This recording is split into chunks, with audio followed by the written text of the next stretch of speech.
छेपारोको जस्तो व्यवहार नगर है भन्छ शास्त्रले। छेपारोले सम्झिन्छ अरे मैले यो घर छोडेर गएँ भने त यो छतबाट यताउता लागे भने त यो घरै भत्किन्छ, मैले धानेर बसेको भन्छ अरे के छिप्किलीले।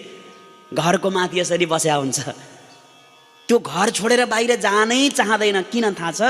म गएँ भने घर पल्टिन्छ, मैले धानेर बस्या हुँ भन्छ त्यसले। त्यो छिप्किली बाहिर गयो भने के घर लड्छ, पल्टिन्छ? बस हाम्रो पनि कसै कसैको स्वभाव त्यस्तै हुन्छ। म एक दिन कथा सुन्न गएँ भने त लौन नि घर बिग्रिन्छ, परिवार बिग्रिन्छ, पसल बिग्रिन्छ, व्यवहार बिग्रिन्छ।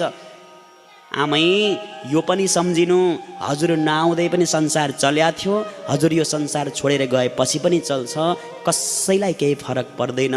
आफ्नो लागि केही कमाउनु छ भने, केही जमाउनु छ भने, पछिको आँट र साहसको लागि, सहाराको लागि केही सङ्ग्रह गर्नु छ भने यस्ता ठाउँमा खोजी खोजी मिलाई मिलाई आउनुपर्छ।